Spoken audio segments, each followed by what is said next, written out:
नमस्कार। राजस्थानी संस्कृति का नाम सुनते ही हमारे दिमाग में सबसे पहले क्या आता है?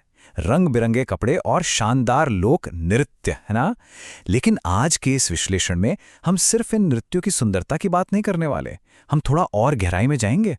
हमारे पास जो ये विस्तृत हस्तलिखित नोट्स हैं, उन्हें देखकर समझ आता है कि ये लोक नृत्य सिर्फ मनोरंजन के लिए नहीं है। असल में ये संस्कृति की एक बेहद सुव्यवस्थित लेकिन पूरी तरह से अलिखित भाषा है। मानकर चलिए कि ये नोट्स उस जीवंत डीएनए को डिकोड करते हैं जो बिना किसी किताब के सदियों से एक पीढ़ी से दूसरी पीढ़ी तक पहुंचता आ रहा है। अब इन नोट्स के बिल्कुल पहले पन्ने पर एक बड़ी ही कमाल की अवधारणा दी गई है। देखिए, कथक जैसे शास्त्रीय नृत्य, जिसका एक घराना राजस्थान के जयपुर में भी है, बहुत ही सख्त नियमों, लय और ताल से बंधे होते हैं। लेकिन दूसरी तरफ लोक नृत्य की तो परिभाषा ही यही है कि इसमें कोई नियम नहीं होता। मतलब ये पूरी तरह से आज़ादी और अभिव्यक्ति के स्वतंत्र प्रवाह पर टिके हैं। ये आम लोगों के लिए और आम लोगों द्वारा मनाए जाने वाला जश्न है, जहां भावनाएं किसी भी नियम कानून से बहुत ऊपर होती हैं।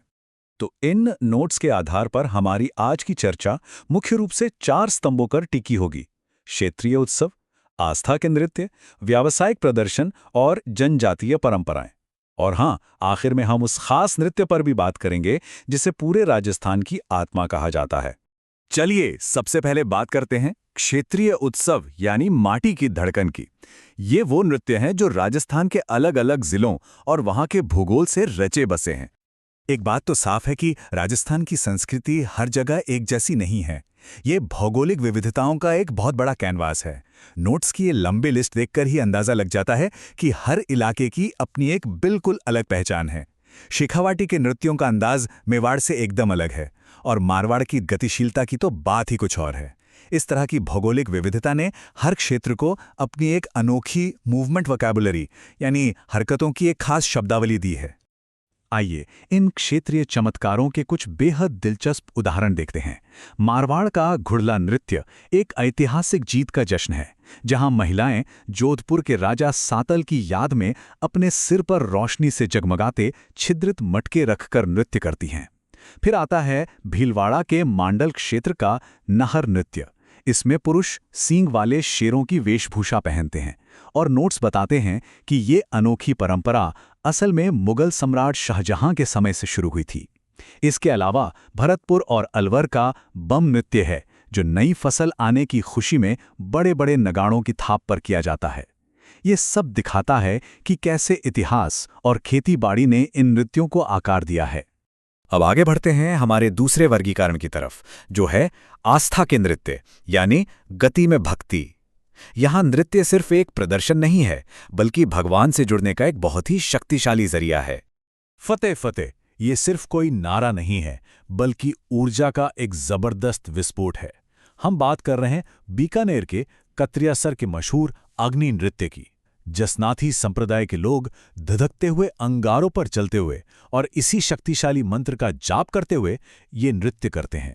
जरा सोचिए, ये देखना कितना रोंगटे खड़े कर देने वाला अनुभव होता होगा। ये दिखाता है कि कैसे गहरी आस्था इंसान को चरम सीमाओं को सहने की अकल्पनीय ताकत दे सकती है। वैसे महाराजा गंगा सिंह जी ने इस अनोखी परंपरा को अपना संरक्षण भी दिया था।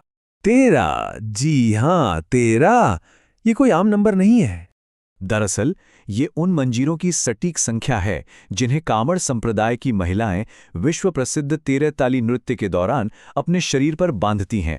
9 मंजीरे दाहिने पैर पर और 2-2 दोनों कुहनियों पर।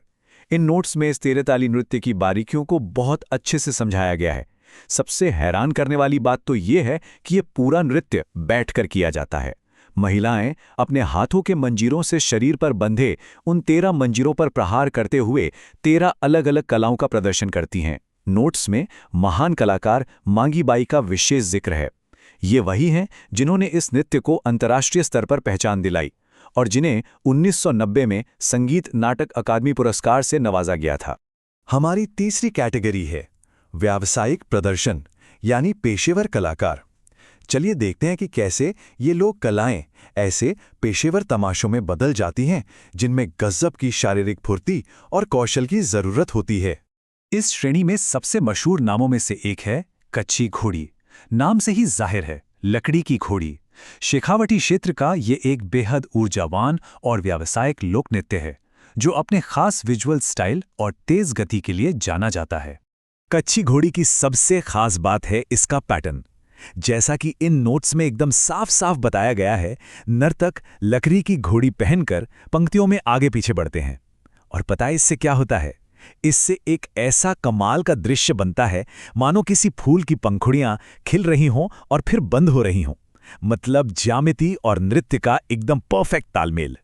व्यावसायिक और धार्मिक भावनाओं का एक बहुत ही अनोखा संगम है बाड़मेर का मछली नृत्य। दिलचस्प बात यह है कि यह शायद दुनिया का इकलौता ऐसा लोक नृत्य है जिसकी शुरुआत तो असीम खुशी और उल्लास के साथ होती है, लेकिन इसका अंत गहरे दुख और पीड़ा में होता है।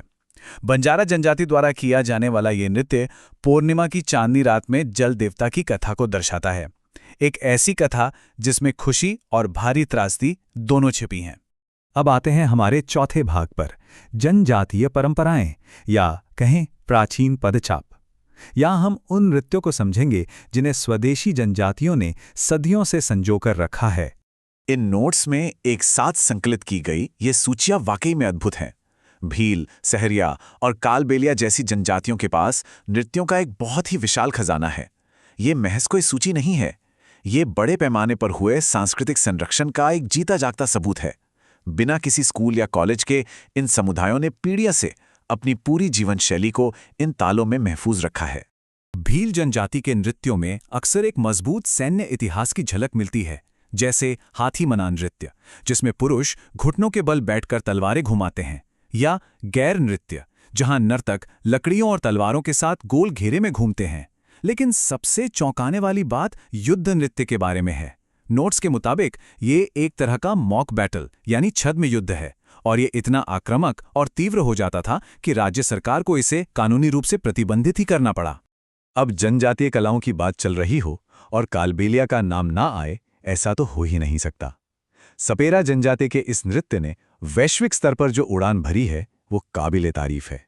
2010 में इसे यूनेस्को की अमूर्त सांस्कृतिक विरासत की सूची में शामिल कर लिया गया, और 2015 में इस कला को दुनिया भर में पहचान दिलाने वाली दिग्गज कलाकार गुलाबो बाई को पद्मश्री से सम्मानित किया गया। एक स्थानीय कला का अंतर्राष्ट्रीय पहचान बनना क्या शानदार सफर है। और अब हम पहुंच गए हैं अपने पांचवें और आखिरी पड़ाव पर, राजस्थान की आत्मा। सारे वर्गीकरण और भौगोलिक सीमाओं से परे एक नाम जो पूरे राज्य की पहचान है, घूमर। घूमर का असली जादू इसकी तकनीकी बारीकियों में छिपा है। इन नोट्स में खास तौर पर 80 कली के लहंगे का जिक्र किया गया है, जो गोल घूमने पर एक बहुत ही शानदार नज़ारा बनाता है। इसका पूरा ताना बाना एक खास 8 मात्रा वाली लय पर आधारित है, जिसे अष्टताल कहा जाता है, और इसमें जो 8 कदमों की विशेष चाल होती है उसे सवाई कहते हैं। बिना किसी लिखित नियम पुस्तिका के एक साथ मिलकर ऐसा कदम ताल मिलाना ये अनुशासन और समकालिकता की एक बेजोड़ मिसाल है। तो इस चर्चा में हमने जो देखा वो सिर्फ नृत्यों की कोई आम सूची नहीं है।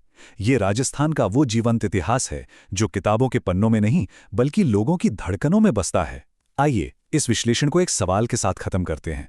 आज जब ये नियम मुक्त जीवंत परंपराएं आधुनिकीकरण के दौर से गुजर रही हैं, रेगिस्तान की रेत से निकलकर डिजिटल दुनिया और वैश्विक मंचों तक पहुंच रही हैं, तो भविष्य में राजस्थानी नृत्य के ये अलिखित नियम कैसा रूप लेंगे? क्या ये अपनी वो मूल आज़ादी बनाए रख पाएंगे? ये एक ऐसा सवाल है जिस पर जरूर विचार किया जाना चाहिए। इस विश्लेषण में हमारे साथ जुड़ने के लिए बहुत बहुत धन्यवाद।